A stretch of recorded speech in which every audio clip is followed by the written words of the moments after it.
নমস্কার দর্শক বন্ধুরা, কেমন আছেন সবাই? মিস বঙ্গাল বর্ষা চ্যানেলের নতুন একটি ব্লগে আপনাদের সকলকে জানাই স্বাগত। আজ অনেক দিন পর একটা বড় ব্লগ নিয়ে এসেছি আপনাদের জন্য। প্রথমেই সকলকে জানাই শুভ জন্মাষ্টমীর অনেক অনেক শুভেচ্ছা আর ভালোবাসা। আপনারা জানেন আমাদের বাড়িতে রাধা গোবিন্দর মূর্তি আছে, আর কালকের মিনি ব্লগে আপনাদের বলেছিলাম আজকে আমাদের বাড়ির পুজোর একটা বড় ব্লগ আপনাদের সাথে শেয়ার করব। তো সেই ব্লগটা নিয়ে আজকে এসেছি। সকাল এখন প্রায় 10টা মতো বাজে, চা ব্রেকফাস্ট খাওয়া হয়ে গেছে। এসেছি এখন ছাদে। এখন তো বৃষ্টির সময়, প্রতিদিনই ভীষণই বৃষ্টি হচ্ছে। আর এই গাছগুলো দেখুন কি সুন্দর ফুলে ভরে উঠেছে, ভেজা ছাদে সবুজ সবুজ গাছগুলো আর তাতে ফুটে থাকা ফুলগুলো দেখতে কি অপূর্ব সুন্দর লাগছে। আর এই যে এটা হলো আমার মিনি অ্যালামান্ডা গাছ। এই গাছটা আমি কিনে এনেছিলাম, আর এই গাছটায় এত ফুল হয় রোজ দিন, দেখতে খুবই সুন্দর লাগে। প্রায় রোজই বলতে গেলে এই গাছ থেকে ফুল তোলা হয় আমাদের ঘরে ঠাকুরের পুজোর জন্য। তবুও যেন মনে হয় গাছে ফুল যেন কমছে না, আরোই যেন দিন দিন বেড়ে চলেছে। এখানে আছে একটা মিনি গোলাপ গাছ, এরকম ছোট ছোট গোলাপ হয় গাছগুলোতে। দুটো হয়েছে আপাতত, আরও কুড়ি হয়ে আছে গাছে। আর এটা একটা বড় গোলাপ গাছ, একটা ফুল ফুটছে। আর এইখানে আছে আরও অনেক ফুল গাছ। আপনারা আমার আগের ব্লগে দেখেছেন আমাদের ছাদ বাগানে অনেক গাছই আছে। আর এইটাকে তো অনেকে বলে পর্তুলিকা বা মসরোজ বা টাইম ফুল।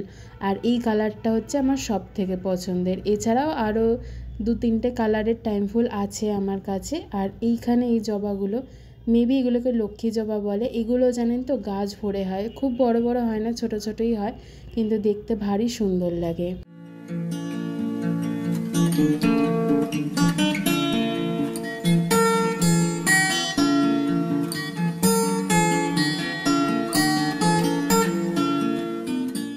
আর এই পাশে ছাদে আছে একটা সাদা জবা গাছ, আর আছে একটা কারি পাতা গাছ, আর এটা হলো শিউলি ফুল গাছ। এই বছর শিউলি ফুল গাছটা তো বেশ খানিকটা বড় হয়ে গেছে। আশা করছি শরৎকালে বেশ গাছ ভরেই ফুল দেখতে পাবো। আর এটা একটা কমন জবা গাছ, আপনারা সকলেই চেনেন। দরকার মতো ফুল তোলা হয়ে গেছে, চলে এসেছি এখন আমাদের ঠাকুর ঘরে। পুজোর জন্য থালা বাসন সব মেজে ধুয়ে রাখা হয়েছে। আর সকালের পুজো কিন্তু হয়ে গেছে। সকালে পুজোর সময় ঠাকুরের এই বিছানা তুলে নতুন চাদর পাতা, ঠাকুরকে নতুন জামা কাপড় পরানো, গয়না পরানো সব কিছু হয়ে গেছে।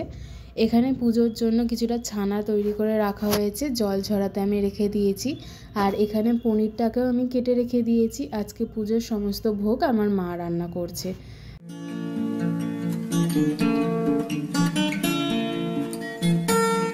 এখন বাজে বিকেল 5টা মতো। ঠাকুরের এখানে শৃঙ্গার করা হয়ে গেছে এবং ঠাকুরের আসন তৈরি করে সেখানে ঠাকুরকে বসিয়ে দেওয়া হয়েছে। এখানে আমাদের রাধা গোবিন্দর মূর্তির সাথে রয়েছে একটি ছোট্ট গোপাল। তো চলুন, এখনও ঠাকুরের পুজোর কিন্তু অনেক আয়োজন বাকি আছে। এখানে আমি পুজোর থালাটা সাজাচ্ছি। এই যে টগর ফুলগুলো, এগুলো কিন্তু আমাদের গাছেরই ফুল। চলুন তাহলে কথা বলতে বলতে বাকি কাজগুলো শেষ করি, আপনারাও দেখতে থাকুন।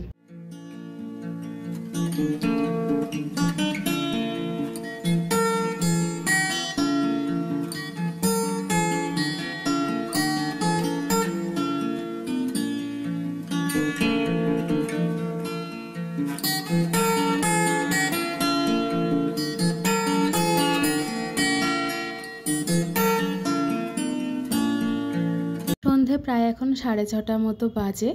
আমাদের পুজোর সমস্ত জোগাড় কমপ্লিট হয়ে গেছে। ঠাকুরকেও সমস্ত ভোগ পরিবেশন করে দেওয়া হয়েছে। 5 রকম ফল, মিষ্টি, দই, তালের ফুরুলি, ছানা, নৈবেদ্যি। আর যেহেতু আমাদের ঠাকুরকে কোনো রকম চালের জিনিস ভোগে দেওয়া হয় না, তাই জন্য এখানে লুচি, পনিরের তরকারি, সুজি আর তো তালের ফুরুলি অবশ্যই রয়েছে।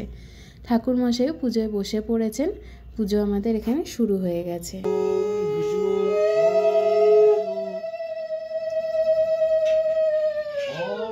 বিষ্ণু পরম পদং সদা পশ্যন্তি সূরয় দিবি চক্ষুরাদদম। ওং অপবিত্র পবিত্র বা সর্বাবস্থং গতঃ পিবা যৎ।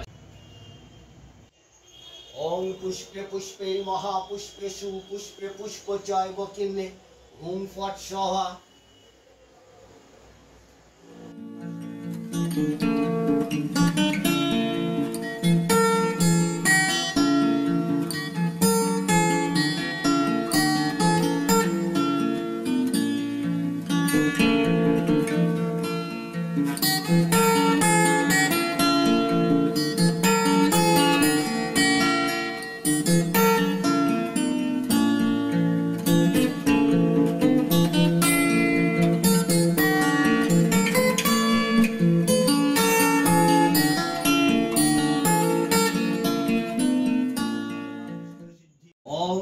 तस्य संकितास्तु सिद्धिरस्तु। ओम शुभ अयंभरंभै शुभाय भवतु।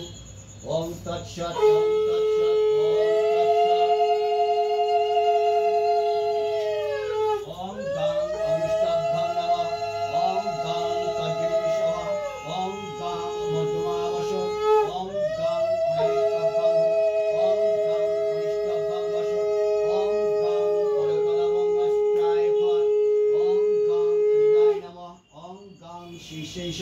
এবারে এখন অঞ্জলি দেওয়ার পালা। ঠাকুরমশাই সবার হাতে একটু করে ফুল বেলপাতা দিয়ে দিয়েছেন। তো চলুন অঞ্জলিটা দিয়ে নিই। আমাদের সবার অঞ্জলি দেওয়া হয়ে গেছে আর পুজো সম্পন্ন হয়ে গেছে।